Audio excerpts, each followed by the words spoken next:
A'udhu billahi minash shaitanir rajeem. Bismillahir Rahmanir Rahim.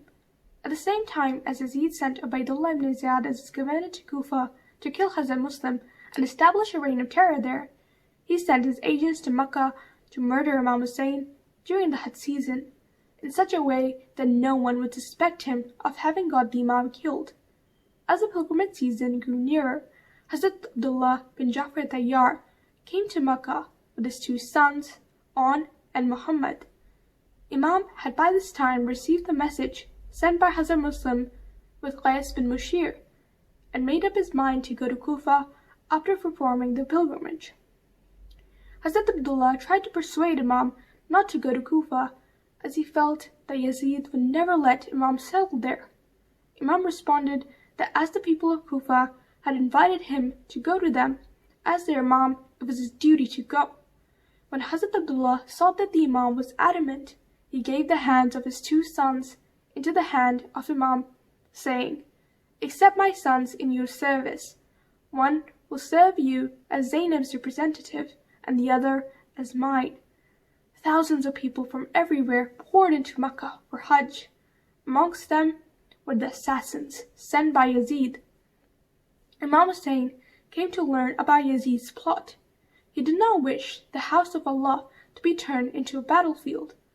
Imam decided to leave Makkah without performing the pilgrimage.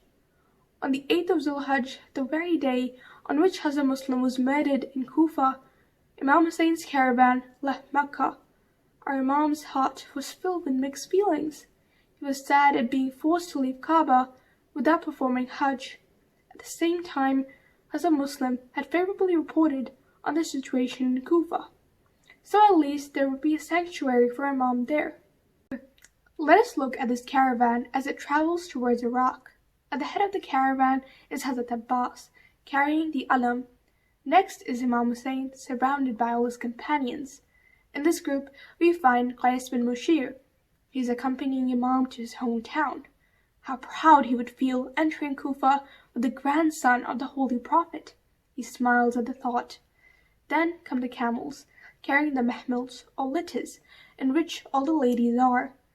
Behind the mahmils, forming the rear end, are Hazrat Ali Akbar, Hazrat Qasim, On Muhammad, and the other young men of Banu Hashim. Hazrat Abbas can be seen riding up and down the caravan to make sure that everyone is comfortable. He often stops by the mahmil carrying Bibi Sakina to make sure that she had enough food and water. He inquires of her how Asghar is. If there is anything anyone wants, Hazrat Abbas rushes to fetch it. Bibi Sakina is so very proud of her uncle Abbas.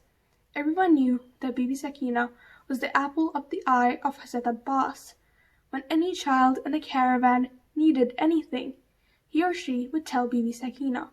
Bibi Sakina would speak to Hazrat Abbas, and the wish of that child would be fulfilled immediately. There were about 50 children in the caravan, and the 4-year-old Bibi Sakina was an important link between them and Hazrat Abbas. The caravan came to a small oasis called Al-Talabiya. It was decided to stop there for the night. This was the 6th stop of the journey. Qais bin Mushir was no longer with Imam Hussain, as he had already left for Kufa, carrying Imam's letter announcing his imminent arrival. Tents were pitched. Imam led Maghrib prayers. As the evening meal was being prepared, he heard that 2 travelers from Kufa were in the settlement. He invited them over. He questioned them about the conditions in Kufa. The travelers described how the city had been placed under a total lockdown. Imam asked his 2 guests about Hazrat Muslim. The travelers remained quiet, their faces reflecting their sadness. Imam asked them again, with tears flowing down their beards. The travelers reported of the death of Hazrat Muslim and the brutal way he had been killed. Imam summoned Hazrat Abbas and asked him to look after the guests. Slowly he made his way to Bibi Zainab's camp. Putting his hand on her shoulder, he said, "Dear sister, your mission has begun. Go and console our sister Ruqayya. She is now a widow. But first send Muslim's daughter to me." Young Ruqayya bint Muslim entered the tent. She was accompanied by Bibi Sakina. Imam took the orphan girl into his arms, kissed her on her cheeks. Then he put his hand on her head and kissed her again. The young girl looked at Imam Hussain fearfully and said, "Uncle, you're treating me as an orphan should be treated in Islam. Tell me what has happened. Is my father well?" Imam could not speak. Tears rolled down his eyes. Bibi Sakina stepped forward. She stepped forward and embraced her cousin and lovingly offered her condolences. Qais bin Mushir was a leading member of the Shia community in Kufa. He had been sent by the people of Kufa to persuade Imam Hussain to accept the invitation to go to Kufa as their Imam. It was upon his arrival in Makkah that Imam began to seriously consider going to Kufa and sent Hazrat Muslim as an envoy to study the situation there and report to the Imam. He rode to Kufa with Hazrat Muslim and brought back to the Imam Hazrat Muslim's message of the sincerity of the people of Kufa. Qais bin Mushir decided to stay on with Imam so that he could proudly ride into Kufa on the grandson of the Holy Prophet. Imam Hussain was, however, forced to leave Makkah before he could perform Hajj. The caravan left Makkah on the 8th of Zulhajj. When they reached the fourth stop of the journey, a settlement called Al-Hajr, Imam Hussain decided to send a letter to the people of Kufa telling them of his departure from Makkah and that he would shortly arrive in Kufa. He gave this letter to Qais and asked him to take it to Kufa. This was before Imam had heard of the death of Hazrat Muslim. Qais was proud to be Imam's messenger. Indeed, he is known in history as Safiratul Hussain bin Ali, the ambassador of Imam Hussain. He galloped towards Kufa. When he reached Al-Qaddasiyah, on the outskirts of Kufa, he was astonished to see a large garrison of soldiers guarding the borders of the city. He suspected something was wrong. He hid behind the bushes. At night, he visited some travelers who were camping around. From them, he learnt of the arrival of Ibn Ziyad as a new governor, and of the efforts being made by him to capture Hazrat Muslim. Qais was in a dilemma. Should he rush back to Imam Hussain to advise him of the danger, or should he try to get into Kufa and help Hazrat Muslim? He spent the night trying to gather more information from the Beduins. Qais learnt of how Ibn Ziyad had spread terror in the city and how he had isolated Hazrat Muslim. He also learnt that the blockade was being strictly enforced and it was virtually impossible to get into Kufa without being caught.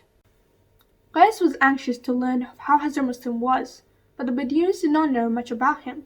In fact, it was on that very morning that Hazrat Muslim had been killed. Thinking that he might be some help to Hazrat Muslim, Qais decided to get into Kufa. He waited until sunset, carefully hiding himself from the soldiers posted to guard the borders. Qais tried to make his way into Kufa. He was spotted by some soldiers. Qais fought them bravely. Soon, however, Ibn al-Umair, the commander of Al-Qaddasiyah, came to the scene with a large number of soldiers. Qais was captured and chained. In the morning, he was taken before Ibn Ziyad. Ibn Ziyad promised Qais to spare his life if he would mount the mimbar and curse Imam Hussain. Qais mounted the mimbar and in a loud voice said, "O people of Kufa, I am the messenger of Imam Hussain ibn Ali. I declare before you that Hussain, the grandson of our Holy Prophet, is the best man alive today."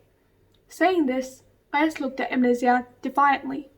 He then called for the curse of Allah upon Ibn Ziyad and Yazid and called for Allah's blessings upon Hazrat Ali and Imam Hussain. Ibn Ziyad was beside himself with anger.